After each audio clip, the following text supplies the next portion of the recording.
चंद्र कितना इंपॉर्टेंट है आपकी कुंडली में, ये मैं बहुत सी वीडियोस में बात कर चुका हूं। चंद्र ऐसा एक ग्रह है जो थोड़ी सी फ्लिक्शन से भी खराब हो जाता है। दैट मीन्स चंद्र के ऊपर अगर कोई कंजंक्शन भी ना हो, चंद्र की कोई एस्पेक्ट भी ना पड़ रहा हो, सिर्फ आसपास राहु केतु शनि बैठ जाए आसपास वाले घरों में, या इवन एक घर छोड़ के, फॉर एग्जाम्पल चंद्र यहाँ पे है, यहाँ पे कोई प्लैनेट नहीं है, यहाँ कोई प्लैनेट नहीं है, यहाँ पे राहु बैठ गया, तो क्योंकि नियरेस्ट इसके राहु हो गया, इवन देन ये चंद्र इफ्लिक्टेड हो जाता है ना। तो बहुत ही एक तरह से आप कह सकते हैं चंचल प्लैनेट है।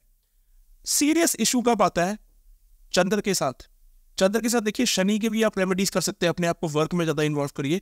सीरियस इशू आता है जब चंद्र के साथ मांधी बैठ जाए या चंद्र के साथ गुलिका बैठ जाए।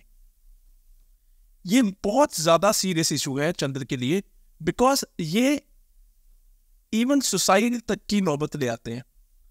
मांदी या गुलिका चंद्र को इतना इफ्लिक्ट कर देते हैं, इतना नेगेटिवली इफ्लिक्ट कर देते हैं कि ऐसे व्यक्ति को, एक तो डिप्रेशन बहुत ही कॉमन है, बहुत ज्यादा कॉमन हो जाता है डिप्रेशन, एंग्जाइटी, मल्टीपल आइडियाज आ रहे हैं, कोई आइडिया आ रहा है, दूसरा आइडिया आ रहा है, तो एक चीज पे कॉन्सेंट्रेशन बन ही नहीं पा रही।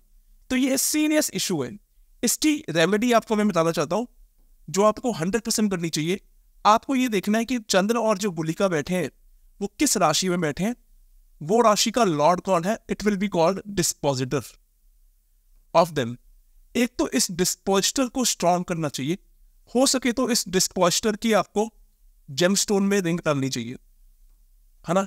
अगर जैसे शनि की राशि में बैठे हैं तो शनि का जेमस्टोन डालना चाहिए, so that dispositor can control this गुलिका या फिर मांदी, क्योंकि ये बहुत ज्यादा सीरियस इशू है, इवन मोर सीरियस देन चंद्र राहु, चंद्र केतु, चंद्र शनि थिंग, है ना, उससे भी ज्यादा सीरियस है।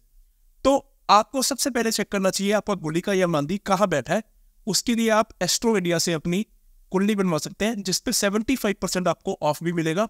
उसमें आपको सारे उपग्रह मिलेंगे, इंक्लूडिंग गुलिका, मांदी, परिवेश, उपकेतु, बहुत सारे ऐसे ग्रह होते हैं जो नॉर्मली हम देखते भी नहीं है। तो आप अभी अपनी कुंडली बनवा सकते हैं और इसकी रेमेडीज जरूर करिए।